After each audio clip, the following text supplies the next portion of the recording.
नमस्कार दोस्तों, मेरा नाम प्रशांत है और स्वागत है आपका मेरे यूट्यूब चैनल जिसका नाम है भूतिया दुनिया। दोस्तों, ये मेरा चैनल नया है और इस पे आज मेरी पहली कहानी है।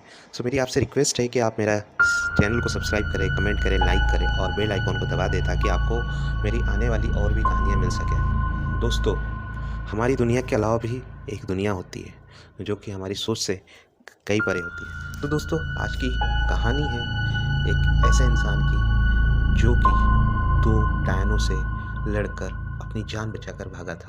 तो दोस्तों, आज की कहानी का शीर्षक है 2 डायन।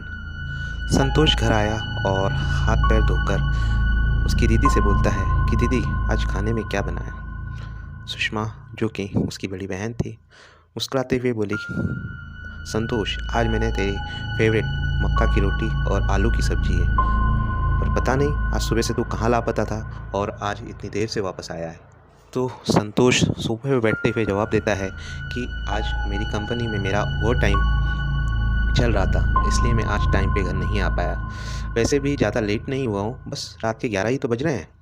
संतोष, जो अपने गांव के बाहर की सीमेंट कंपनी में नौकरी कर रहा था, उस गांव में अपना एक घर था और कंपनी के पास ही उसकी बड़ी बहन सुषमा का घर था।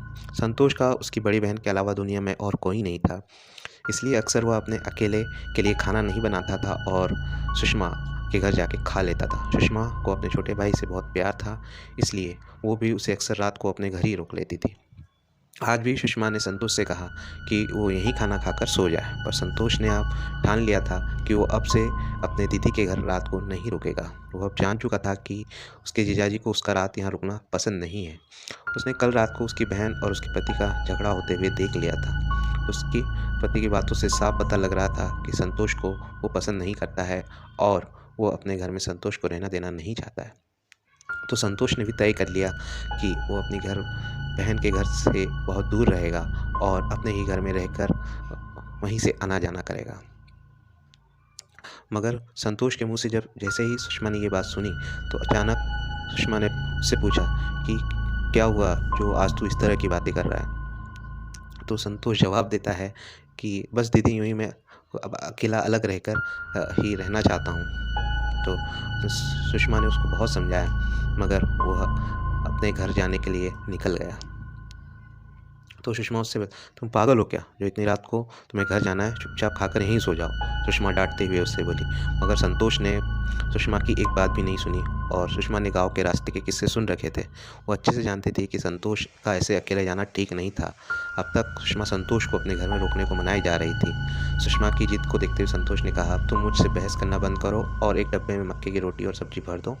मैं सुबह गर्म करके खा लूँगा और भला गाँव यहाँ से कितना दूर है, आधे घंटे का ही तो रास्ता है। सुषमा ने संतोष के कहे मुताबिक एक डिब्बे में मक्का की रोटी और सब्जी पैक करके संतोष को दे दी और कहा कि संभल के जाना, साथ ही घर पहुंचते ही मुझे एक बार फ़ोन कर देना और ख़ास कहा कि कोई अगर तुम्हें पीछे से आवाज़ दे तो पीछे मुड़कर मत देखना। संतोष ने हाँ में अपना सर हिलाते हुए कहा कि दीदी, तुम मेरी चिंता मत करो, अब मैं बड़ा हो गया हूँ। रात के 12 बज गए थे। संतोष को इतनी रात को ऐसे अकेले जाते देख सुषमा मन ही मन भगवान से प्रार्थना करने लगी और कहने लगी, हे भगवान, इसकी रक्षा करना, दिल का बहुत साफ़ है मेरा भाई। कई गांव की सड़कों पर अभी तक सरकारी लाइट नहीं लगी थी। स्ट्रीट लाइट ना होने की वजह से काफ़ी अंधेरा था। उनमें से एक गांव संतोष का भी था, जहां लंबी लंबी सड़कों पर सिर्फ और सिर्फ काला खूफ अंधेरा छाया हुआ था। संतोष अपने गांव के हर रास्ते से वाकिफ़ था, या यूँ कह भली भांति जानता था, पर कभी इन रास्तों से इतनी रात को नहीं गया था। संतोष अपने हाथों में डिब्बा लिए सुनसान से सड़कों पर अकेले चला जा रहा था। ऊपर से ठंड का मौसम चल रहा था, जिस वजह से अंधेरा और भी गहरा नज़र आ रहा था।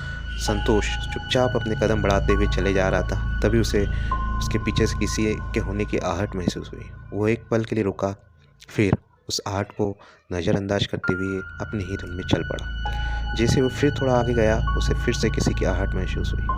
संतोष, पीछे से किसी ने उसे ऐसी आवाज़ लगाई। संतोष फिर से रुक गया। उसने सोचा कि वो पलटकर देखे, तभी उसे उसकी दीदी की बात याद आई। उसने कहा था, चाहे जो भी हो जाए, पीछे मुड़कर बिल्कुल मत देखना। उसने फिर से उस आहट को नज़रअंदाज करते हुए अपनी धुन में चल पड़ा। संतोष कमज़ोर लोगों में से नहीं था कि वह इतनी चीज़ों से डर जाए। अब गांव आने में बस एक और छोटी सी सड़क पार करना बाकी थी, पर कभी कभी जीवन में छोटा रास्ता भी बहुत लंबा लगने लगता है। आज क्या बात है, दिन में तो कुछ ही मिनटों में घर पहुंच जाता हूँ, पर आज तो रास्ता इतना लंबा क्यों लग रहा है? ऐसा ही संतोष अपने आप से बात करते हुए चला जा रहा था। अब उसे फिर से एक और आहट महसूस हुई, और अब थोड़ी-सी अलग थी, क्योंकि वो आहट उसके पीछे से नहीं, बल्कि ठीक उसके बाईं ओर से महसूस हो रही थी, जैसे कोई उसके साथ कदम से कदम मिलाकर चल रहा हो। संतोष के मन में डर ने अपना कब्जा कर लिया था।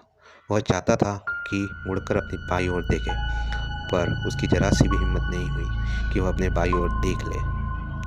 वह लगातार चले जा रहा था। हर कदम पर अब एक समय पे 4 कदमों की आवाज़ें उसे आ रही थी। थोड़ी दूर पर चलते ही उसे फिर से किसी और के होने की आहट महसूस हुई। अब जब वो आहट उसके ठीक दाईं ओर से आ रही थी, अब उसे 4 की जगह 6 कदमों की आवाज़ आ रही थी। वो समझ नहीं पा रहा था कि आखिर उसके साथ हो क्या रहा है। वो बस चले जा रहा था, उसकी धड़कनें भी बहुत तेज़ हो गई थी। साथ ही साथ उस डर के मारे इतनी ठंड में भी उसे पसीने आ रहे थे। संतोष ने ये तय कर लिया था कि अब वह पता लगाएगा ही कि आखिरकार उसके आस-पास कौन चल रहा है, वो है कौन? वह इतना तो जान ही चुका था कि अब कोई इंसान तो पक्का नहीं है, पर सवाल यह था कि अगर वह इंसान नहीं है, तो आखिर वो कौन है? उसने हिम्मत जुटाते हुए पहले तो अपनी दाईं ओर देखने की सोची, पर एकदम से मुँह फेर कर देखने की हिम्मत उसमें नहीं थी। इसलिए बिना अपना मुँह घुमाए अपनी तिरछी आँखों से दाईं ओर देखा और चौंक गया। उसने तुरंत अपनी नज़रें आगे की ओर कर ली। उसने पाया कि उसके दाईं ओर एक काले कपड़े में खुले बाल वाली औरत चल रही थी, जिसका चेहरा पूरी तरह से बालों से ढका हुआ था। अब संतोष की धड़कनें और तेज हो गई। उसकी हिम्मत नहीं हो रही थी कि वो अपनी बाईं ओर देखे, पर फिर भी संतोष ने हिम्मत करके एक बार बाईं ओर देखना चाहा। वह यह बात अच्छे से जानता था कि कोई भी कदम उठाने से पहले आए हुए खतरे को एक बार अच्छे से भांप लेना चाहिए। इसलिए उसने तय किया कि फिर से बिना अपना सर मुड़े और तिरछी नज़र से अपनी बाईं ओर देखेगा, और जिसकी उसे उम्मीद थी वही हुआ।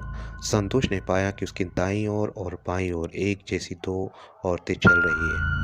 अब बस उसे यह पता करना था कि यह कोई पागल औरतें हैं या कुछ और। इसलिए उसने अब तय किया कि वो अब थोड़ा नीचे की ओर देखेगा।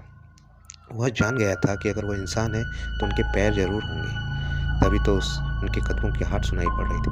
धीरे-धीरे चलते हुए जैसे ही उसने नीचे देखा, वह पूरी तरीके से हक्का-बक्का रह गया। दाईं ओर वाली औरत के पैर उल्टे पीछे की तरफ मुड़े हुए थे। अब तो वह अच्छे से जान गया था कि बाईं ओर वाली औरत और दाईं ओर वाली औरत एक जैसी ही है, और यह कोई पागल औरत नहीं बल्कि 2 चुड़ैल हैं। अब किया क्या जाए, वो अपने मन में सोचता हुए उसने कान में बाईं ओर से आवाज़ आई, "कहाँ जा रहे हो अकेले? हमें साथ ले जाओ।" उसने जाना कि बाईं ओर वाली औरतें उससे पूछ रही है। संतोष ने कोई जवाब नहीं दिया और वो लगातार चलता जा रहा था। फिर से उसे आवाज़ आती है, "तुम हमें नहीं ले जाओगे क्या?" अब फिर से उसे एक भयानक आवाज़ सुनाई दी। अब वो आवाज़ उसके दाईं ओर से आ रही थी। संतोष के पास अब कोई चारा नहीं था। वो जानता था कि अब वह बड़ी मुसीबत में पड़ गया है। एक चुड़ैल से जब कोई नहीं बच सकता, तो मेरे पल्ले तो 2-2 चुड़ैल पड़ी है। लगता है यह तो मेरा खून पी के ही मानेगी। कुछ तो करना ही पड़ेगा। वो भगवान से प्रार्थना करता है कि प्रभु मुझे कोई रास्ता दिखाओ। दोनों ही मेरे कदमों से कदम मिलाकर चल रही है। भागने का तो कोई फ़ायदा है नहीं। एक पल में मुझे पकड़ लेगी। तभी संतोष ने आगे दाईं ओर वाली चुड़ैल आकर खड़ी हो गई। संतोष वहीं रुक गया और 2 कदम पीछे हट गया। अब दोनों चुड़ैल उसके आगे खड़ी थी। संतोष ने उनकी भयानक आँखें पहली बार देखी थी, जो उसे लगातार घूरे जा रही थी। वो कुछ आगे करता उससे पहले संतोष ने कहा, "मैं अभी अपने दीदी के घर से आ रहा हूँ। उसने इस डिब्बे में मुझे चिकन का मांस बनाकर दिया है। क्या तुम मेरे साथ ये मांस खाना चाहोगी?" दोनों एक दूसरे के सामने देखकर हाँ में अपना सिर उठाए संतोष के डिब्बे की ओर देखते रहे। संतोष ने कहा, "चलो, वहाँ नाला है, वहाँ बैठकर खाते हैं।" दोनों ही चुड़ैल उसके साथ चलने लगी। जैसे ही नाला पास आया, उसने दोनों चुड़ैल से कहा, "लो, खा लो इसे और खाओ।" जैसे ही दोनों चुड़ैल का डब्बा ध्यान ध्यान डिब्बे की ओर गया, वैसे ही संतोष अपना सारा दम लगाकर वहाँ से भागा, और भागते देख दोनों चुड़ैल भी उसके पीछे भागने लगे। संतोष भी बिना पीछे मुड़े पूरी ताकत से भागा जा रहा था, और वो दोनों चुड़ैल भी उसके पीछा कर रही थी। पर जैसे ही संतोष थोड़ा-सा आगे निकला, तो उससे 2 लोग लालटेन के साथ आते दिखे। संतोष उनके पास पहुंचा और जोर-जोर से हाँफने लगा। संतोष को ऐसे पसीने में लथपथ देख उन दोनों ने उससे पूछा कि ऐसे कहाँ भागे जा रहे हो? संतोष ने उन्हें सारी बात बताई। संतोष की बातें सुनकर दोनों आदमियों ने सोचा कि एक बार फिर से पीछे देख लेना चाहिए। इसलिए संतोष के साथ वापस उस रास्ते देखने के लिए मुड़े, तो वहाँ ना तो कोई डिब्बा था और ना ही कोई जुड़े। इसलिए कहा जाता है दोस्तों कि जब भी घर से कुछ खाना लेकर निकलो तो उसे झूठा करके ही निकलना चाहिए, क्योंकि अतृप्त आत्माएँ अक्सर इन चीज़ों की तरफ आकर्षित होती है। दोस्तों, ये एक काल्पनिक कहानी है और इसे मैंने सिर्फ़ मनोरंजन मात्र के लिए बनाया है। Thank you.